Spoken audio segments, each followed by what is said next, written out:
में वंदन। आदरणीय समणी जी, उपस्थित भाई तथा बहन, कर्म प्रकृति का थोकड़ा हमारा चल रहा है। इसके अंतर्गत हमने ज्ञानावरणीय और दर्शनावरणीय दो कर्मों की हमने चर्चा की। आज हम तीसरे कर्म की चर्चा करेंगे जिसका नाम है वेदनीय कर्म। प्रश्न है, वेदनीय कर्म किसे कहते हैं? जिस कर्म के उदय से जीव को सुख का अथवा दुख का अनुभव होता है उसे वेदनीय कर्म कहते हैं। जो संसारी प्राणी हैं उनको सुख का अथवा दुख का अनुभव होता है, वो वेदनीय कर्म है। तो वेदनीय कर्म है वो दो प्रकार का है, साता वेदनीय और असाता वेदनीय। तो साता वेदनीय का मतलब है शरीर में सब प्रकार की साता रहती है। इसके उदय से शारीरिक और मानसिक सुख की अनुभूति होती है। जब साता वेदनीय कर्म का उदय होता है तब व्यक्ति फिजिकल दृष्टि से भी सुख का अनुभव करता है और फिजिकल और मेंटल दोनों प्रकार से वो सुख का अनुभव करता है। वह सात वेदनीय है। जब असात वेदनीय कर्म का उदय होता है, इसके उदय से व्यक्ति फिजिकल भी अच्छा अनुभव नहीं करता है और मेंटल भी उनको पीस नहीं होता है। वो है असात वेदनीय कर्म। यानी वेदनीय कर्म के दो भेद हो गया, साता वेदनीय और असाता वेदनीय।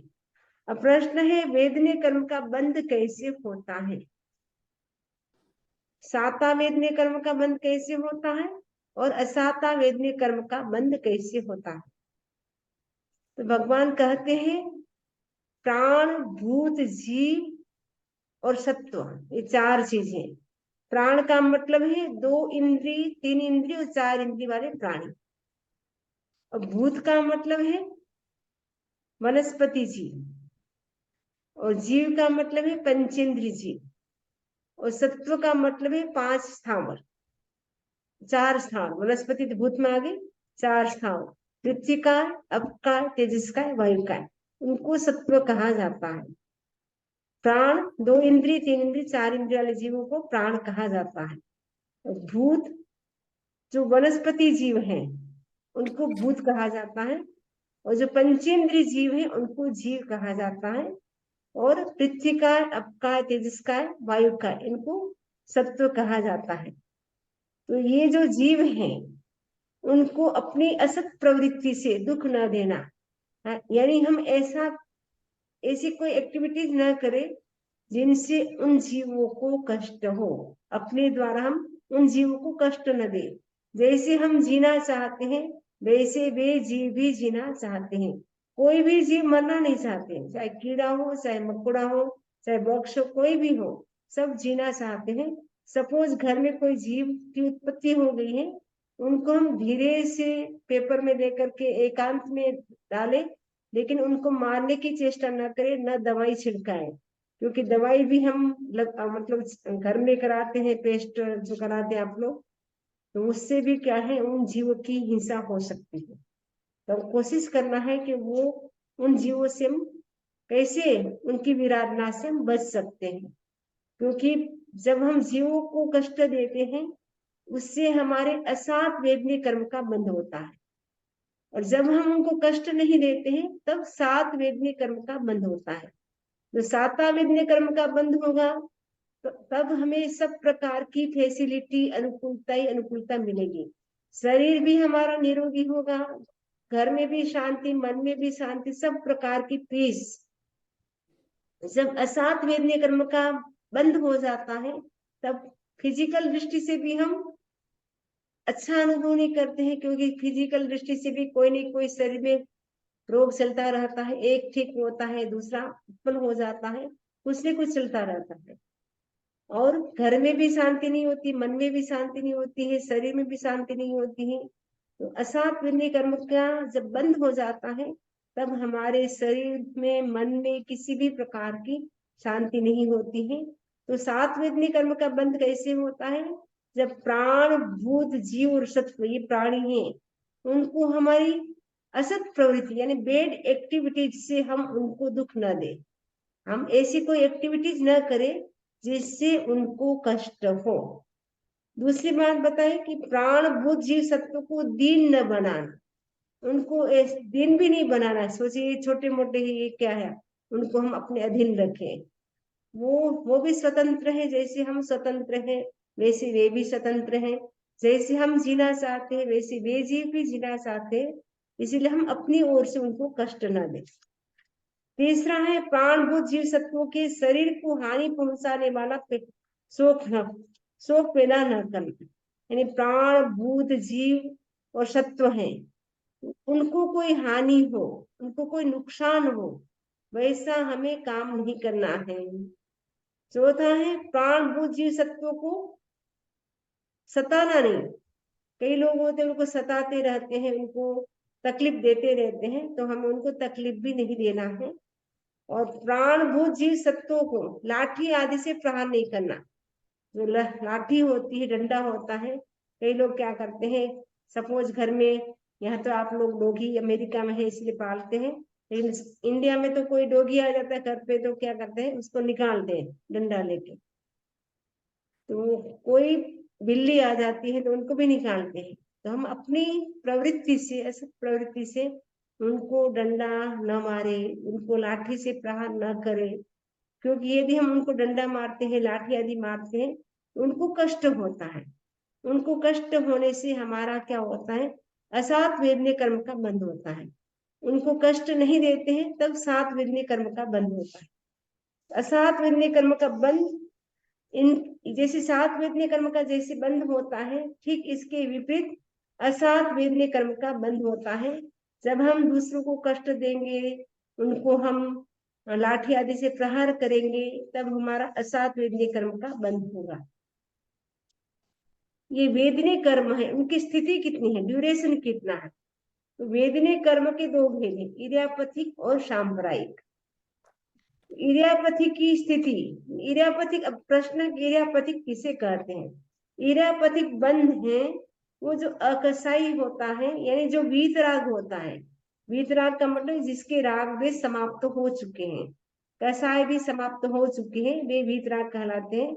उनका जो बंध होता है वो इरियापथिक बंध होता है, क्योंकि जो वीतराग हो गए उनके कसाय तो समाप्त हो गई, लेकिन अभी तक उनके मन वचन काय की प्रवृत्ति है। तो कसाय से होने वाला बंध नहीं होता है, लेकिन मन वचन काय की प्रवृत्ति तो लास्ट 13वें गुण स्थान तक रहती है, बस 14वें गुण स्थान में ही अयोग अवस्था आती है। जब तक योग अवस्था रहती है तब तक तो कर्म का बंध होता है, लेकिन कसाय नहीं होने से उनके कर्म का बंध कितना होता है, 2 समय का होता, ओनली 2 समय का। जैसे दीवार है, वॉल है, वो यदि एकदम ड्राई है, सूखी है, उसके ऊपर हम डस्ट डालेंगे, मिट्टी डालेंगे, वो चिपकेगी कितनी देर, एक बार के लिए चिपकेगी, तुरंत ही वो नीचे झड़ जाएगी। वैसे ही कार्मिक पार्टिकल्स चारों ओर उनके भी बिखरे हुए हैं, लेकिन वो कार्मिक पार्टिकल्स आत्मा पर चिपकते हैं, लेकिन तुरंत ही वो झड़ जाते हैं, क्योंकि कसाय नहीं है। कसाय की चिकनाहट नहीं है। जैसे घी तेल जैसे चिकने होते हैं, उसके ऊपर डस्ट चिपक जाती है, लेकिन घी तेल नहीं होने से वो दीवार सूखी होती है, तो वो झड़ जाती है मिट्टी तुरंत। वैसे ही आत्मा में कसाय नहीं है, वीतराग बन गई, इसलिए उनके कसाय न होने से केवल मन वचन काय की प्रवृत्ति से उनके मात्र 2 समय का बंध होता है। पहले समय बनता है, दूसरे समय में वो झड़ जाता है, यानी कर्म बंधा वो समाप्त हो जाता है। तो इरियापथिक की जो स्थिति है, जगन्य उत्कृष्ट 2 समय, यानी मिनिमम और मैक्सिमम, ओनली 2 समय की है। जो सांप्रायिक जो बंध है, उनकी स्थिति कितनी है, 12 मूर्त और मैक्सिमम 15 करोड़ साग्रोपम। सांप्रायिक का मतलब है जिसके कसाय हैं, अभी तक वीतराग नहीं बने हैं, राग द्वेष और कसाय विद्यमान है, उनका जो बंध होता है वो मिनिमम 12 मूर्त का और मैक्सिमम 15 करोड़ साग्रोपम का होता है, यानी बहुत लंबा होता है, क्योंकि जितना कसाय हमारा तीव्र होता है उतना कर्म का बंध भी तीव्र होता है। जैसे लड्डू बनाते समय आप जितनी चीनी डालते, शुगर डालते, उतना ही मीठा होता है। वैसे जितना कसाय, क्रोध, मान, माया, लोभ जितना ज्यादा होता है उतना कर्म का बंध भी अधिक होता है। तो हमारे परिणाम कैसे, एक ही काम एक दो व्यक्ति कर रहा है, आप भी वही काम करें, वनिता जी भी वही काम करें, सुनीता जी, वनिता दोनों सेम काम कर रहे हैं, लेकिन भावों की तीव्रता, कसायों की तीव्रता, मंदता के आधार पे कर्म का बंध होता है। एक के कसायों की तीव्रता बहुत है, एक के कसायों की तीव्रता नहीं है, तो काम सेम होने पर भी कर्म का बंध अलग अलग होता है। तो जो सांप्रदायिक स्थिति का बंध है वो मिनिमम 12 मुहूर्त का और मैक्सिमम 15 करोड़ सागरूपम का होता है। असात वेदनीय कर्म की स्थिति जगन्य एक सागर के 3/7 भाग में से पल्लोपम का असंख्याता भाग कम और उत्कृष्ट 30 करोड़ सागरोपम की होती है। तो असात वेदनी है उसकी मैक्सिमम स्थिति कितनी है, असात वेदनी कर्म का यदि बंद हो गया तो 30 करोड़ सागरोपम का बंधेगा, इतना बड़ा। तो साता वेदनी का तो 15 करोड़ और असाता वेदनी कर्म का बंद होता है वो 30 करोड़ सागरोपम तक का बनता है। वेदनीय कर्म का जो अबाधा काल है, यानी वो वेदनीय कर्म जो बंधा वो कब तक हमें उदय में नहीं आएगा। तो 7 वेदनीय कर्म का जो बंध होता है वो मिनिमम अंतर्मुहूर्त के भीतर भी आ सकता है और मैक्सिमम 1500 वर्ष, क्योंकि कल बताया था 1 करोड़ सागरोपम के पीछे 100 वर्ष का अबाधा काल होता है, यानी 100 वर्ष तक हमें किसी भी प्रकार का कष्ट नहीं आता है। 100 वर्ष जैसे बीतते हैं वो असाता का उदय हो जाता है, असात कर्म का बंध है तो असाता का उदय होता है, साता 7 वेदनीय कर्म का बंध हुआ है तो साता का उदय होता है। तो जिस रूप में हमने कर्म का बंध किया वैसे होता है। यदि 7 वेदनीय कर्म का बंध है तो वो 1500 वर्षों तक, क्योंकि 15 करोड़ सागरपम का है तो 1500 वर्ष के बाद एकदम अचानक ही परिवर्तन आता है, इतने सब प्रकार की फैसिलिटी, सब प्रकार का सुख सुविधा सब मिलती है, तो लगता है अरे इसमें अभी तक तो वो कितना कष्ट में था, कैसा था, अचानक इसके जीवन में इतना कैसे हो गया, सारी सुख सुविधाएं, इसका शरीर भी अच्छा है, फैमिली अच्छी है, सब कुछ अच्छा कैसे हो गया। तो एकाएक ऐसा परिवर्तन हो जाता है। और असात वेदनीय कर्म का जो बंध होता है वो मिनिमम अंतर्मुहूर्त, मैक्सिमम 3 सागरोपम, यानी 3000 वर्ष, 3 सागरोपम नहीं, 3000 वर्ष के बाद वो उदय में आएगा, यानी अबाधा काल उनका रहेगा 3000 वर्ष का असात वेदनीय कर्म का, और 7 वेदनीय कर्म का अबाधा काल 1500 वर्ष का। क्योंकि असाता वेदनीय कर्म का बंद हो रहा है वो 30 करोड़ सागरोपम का हो रहा है, तो प्रत्येक करोड़ सागरोपम का हम 100 वर्ष लेंगे तो 3000 वर्ष हो जाएगा, और वो 15 करोड़ वर्ष का है, 15 करोड़ सागरोपम का है तो 1500 वर्ष होगा। वेदनीय कर्म का लक्षण एवं कार्य, वेदनीय कर्म है उसका लक्षण क्या है, उसका कार्य क्या है। तो वेदनीय कर्म है वो मधु लिपटी तलवार की धार के समान है। मधु का मतलब हनी, जो हनी होती है वो तलवार की जो धार होती है उसके ऊपर लगा दो, जब व्यक्ति लगा करके खाता है, चाटता है, तब एक बार का तो उनको टेस्ट आता है, मीठा लगता है, तो उसके समान तो 7 वेदनीय कर्म है।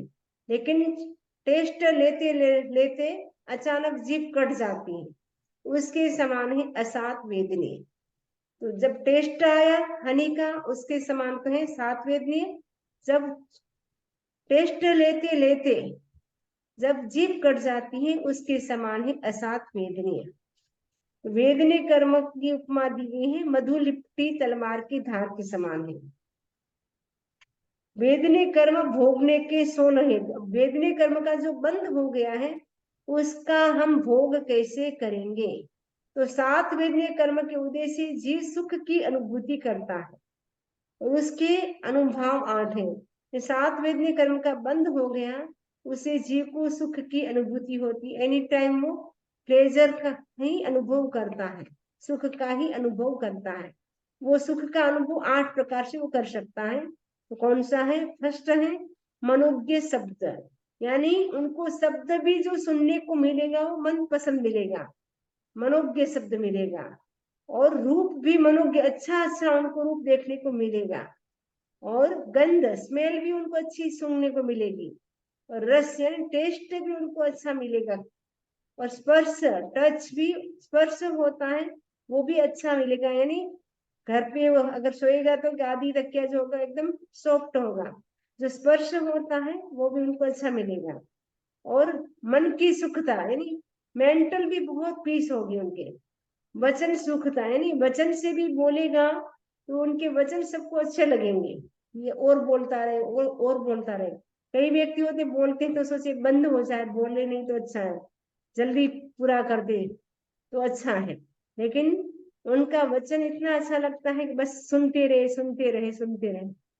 और काय सुखता, उसकी जो शरीर है उसमें भी सुख रहेगा, क्योंकि उनका शरीर है एकदम निरोगी रहेगा, उनके शरीर में किसी भी प्रकार का रोग नहीं होगा, वो एकदम सुंदर होगा शरीर। और निरोगी शरीर होगा तो सबको अच्छा लगेगा। यानी जो वेदनीय कर्म, 7 वेदनीय कर्म का बंध हो गया है, उनका भोग 8 प्रकार से कर सकते हैं। और असात वेदनीय कर्म का बंध हो गया है, उनका अनुभव भी हम लोग 8 प्रकार से कर सकते हैं। जैसे 7 वेदनीय कर्म का हमने जो भोग कर सकते हैं वो 8 प्रकार का है, वैसे ही असात वेदनीय कर्म का जो भी हम भोग कर सकते हैं वो भी 8 प्रकार का है। ठीक उसके विपरीत इसमें जैसे सब अच्छे अच्छे मिलेंगे, शब्द रूप रस गंध स्पर्श मनोज्ञ सब मिलेंगे। मन की मन का सुख मिलेगा, वचन का सुख, शरीर का सुख सब मिलेगा। लेकिन असात वेदनीय कर्म का बंद हो जाएगा, उसके विपरीत हो जाएगा। यानी उनको क्या मिलेगा? अमनोज्ञ शब्द, एकदम जो अच्छा नहीं लगता है कानों को सुनने को, वैसे शब्द का योग मिलेगा। यानी उनको वैसे कर्कश कटु ऐसे शब्द बार बार सुनने को मिलेगा। और रूप भी वो नहीं चाहता है ऐसे वैसे रूप को देखना, लेकिन उनके ऐसे व्यक्तियों के साथ योग मिलेगा, कुरूप व्यक्तियों के साथ योग मिलेगा। और स्मेल भी उनको अच्छी नहीं मिलेगी, क्योंकि झोपड़पट्टी ऐसे ऐसे स्थान मिलेंगे रहने के लिए, तो गंध भी अच्छी नहीं होगी उनको। टेस्ट भी नहीं मिलेगा, क्योंकि वो रूखा सूखा रोटी खाएगा, क्योंकि वो गरीबी का जीवन जिएगा। शरीर भी अच्छा नहीं होगा उनका, टच भी स्पर्श भी अच्छा नहीं मिलेगा। मन मन में निरंतर दुख रहेगा, मेंटल वो दुख का ही अनुभव करता रहेगा, मतलब कोई नहीं कोई टेंशन, उनके डिप्रेशन टेंशन वो चलता रहेगा। और वचन की दुखता है, नहीं उनके जो वचन है वो भी किसी को अच्छा नहीं लगेगा, इसलिए वो दुखी होगा बोल करके भी। और शरीर में भी दुख होगा, क्योंकि शरीर में भी कोई ना कोई उसके रोग चलता रहेगा, जिसके कारण वो सब प्रकार से दुख का ही दुख का अनुभव करेगा। असात वेदनीय कर्म का जब बंद हो जाता है, वो 8 प्रकार से वो दुख का अनुभव करता है। और वेदनीय कर्म की जो गुण स्थानों की स्थिति है वो कितने समय की है? तो 7 वेदनीय कर्म का बंध है, यानी सांप्रदायिक जो बंध है, पहले से 10वें गुण स्थान तक सांप्रदायिक, यानी जिस व्यक्ति के कसाय है, अभी तक राग द्वेष क्रोध मान माया लोभ ये अभी तक समाप्त नहीं हुई, उनको कहा जाता है, उनका जो बंध होता है वो सांप्रदायिक बंध होता है। तो सांप्रदायिक जो बंध है पहले से 10वें गुण स्थान तक, तथा इरियापथिक बंध होता है वो 11वें 12वें तथा 13वें गुण स्थान में होता है। क्योंकि 11वें गुण स्थान में कसाय शांत हो जाता है, और 12वें गुण स्थान में क्षीण हो जाता है, और 13वें गुण स्थान में कसाय मतलब वेदनीय कर्म रहता है, लेकिन 7 वेदनीय रहता है, असात वेदनीय नहीं रहता है। तो जो इरियापथिक बंध है वो 11वें 12वें और 13वें गुण स्थान में होता है, वो मात्र 2 समय का होता है। असात वेदनी का बंध पहले से 6ठे गुण स्थान तक होता है। असात वेदनी कर्म का बंध होता है वो पहले से 6ठे गुण स्थान तक, उसके बाद 7 वेदनी का ही होगा, उसके बाद असाता का नहीं होगा। बस पहले से 6ठे गुण स्थान तक ही असाता वेदनी कर्म का बंध होता है, और उसके आगे साता वेदनी का ही बंध होता है। वेदनीय कर्म का उदय सभी गुण स्थानों में होता है, यानी 13वें गुण स्थान तक वेदनीय कर्म चलता है, जब 14वां गुण स्थान आता है तब वेदनीय कर्म समाप्त होता है। उससे मतलब सभी गुण स्थानों में वेदनीय कर्म रहता है। और इस कर्म का क्षायिक भाव सिद्धों में भी होता है। वेदनीय कर्म का उपशम तथा क्षोपशम नहीं होता है।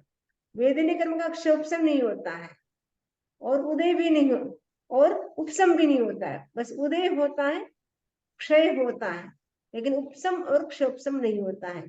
मोहनीय कर्म का ही एक उपशम होता है, वो दब जाता है, लेकिन बाकी कर्म का नहीं होता है। तो वेदनीय कर्म का उपशम भी नहीं होता है और क्षोपशम भी नहीं होता है। जैसे ज्ञानावणी कर्म और दर्शनावणी कर्म का क्षोपशम होता था, बोलते हैं ना ज्ञानावणी कर्म का आपको बहुत अच्छा क्षोपशम है, आपको बहुत अच्छा याद होता है, इसका मतलब है ज्ञानावणी कर्म का आपको क्षोपशम है। लेकिन वेदनीय कर्म का क्षोपशम नहीं होता है, वो तो सीधा क्षय ही होता है। उदय होता है या क्षय होता है। उदय तो 13 गुण स्थान तक उदय 7 वेदनीय का रहेगा, लेकिन 14 गुण स्थान जब आएगा तब वो वेदनीय कर्म समाप्त होगा, उससे पहले वो समाप्त नहीं होगा, क्योंकि अघाती कर्म है। 4 घाती कर्म होते हैं और 4 अघाती कर्म होते हैं। तो ज्ञानावरणीय, दर्शनावरणीय, मोहनी और अंतराय, ये 4 कर्म तो घाती हैं। वेदनीय, नाम, गोत्र और आयुष्य, ये 4 कर्म क्या है, अघाती हैं। ये 4 कर्म जब आयुष्य कर्म समाप्त होता है, उसके साथ ही वेदनीय, नाम, गोत्र ये कर्म समाप्त होते। जब तक आयुष्य कर्म रहता है तब तक वेदनीय, नाम और गोत्र ये भी रहते। इस प्रकार हमने संक्षेप में वेदनीय कर्म की चर्चा की है। इससे संबंधित कोई प्रश्न हो तो पूछ सकते हैं। इसी आशा के साथ ओम अरहम ओम अरहम। वंदा में मेरा एक प्रश्न है, ये असाता वेदनीय कर्म की स्थिति जगन्य वाली सागर से 3/7 भाग में पल्योपम का असंख्यातवां भाग कम, ये समझ में नहीं।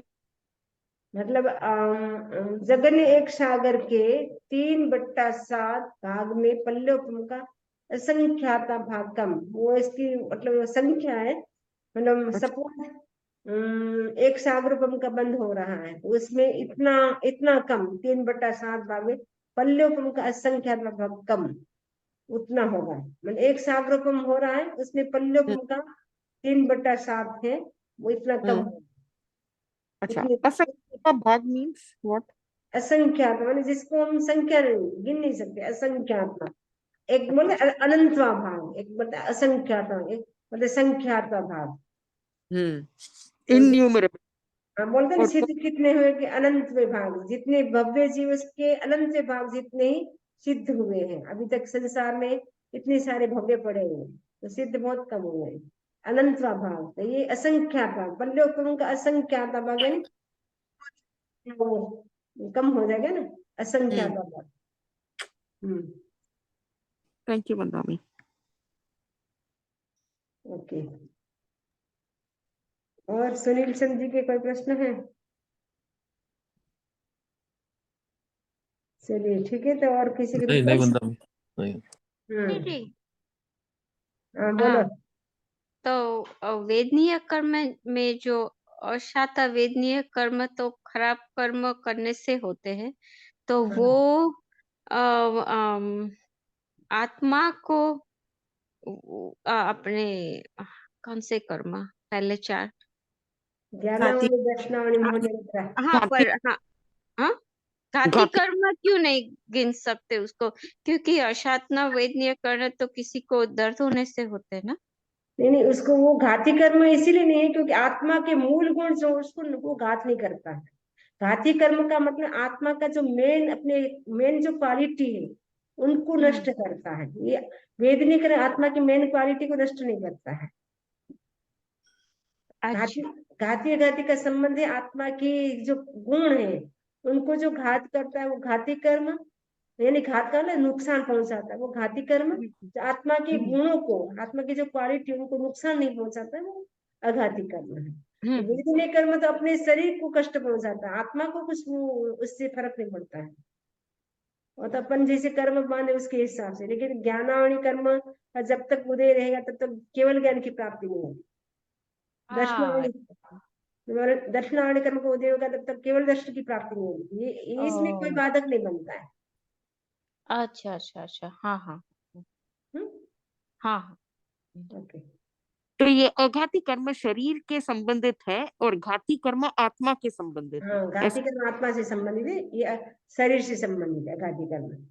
जैसे अपने को वेदनी कर्म शरीर में आता है ना, वेदना, तो इसका तो किसी आत्मा से कोई इसका कनेक्शन नहीं है। और जो गोत्र है वो भी अपने कुल के हिसाब से, आपको प्रतिष्ठित कुल में जन्म मिला या अप्रतिष्ठित कुल में जन्म मिला, वो कुल के आधार पे, उसमें आत्मा का कोई उसके साथ भी कोई कनेक्शन नहीं है।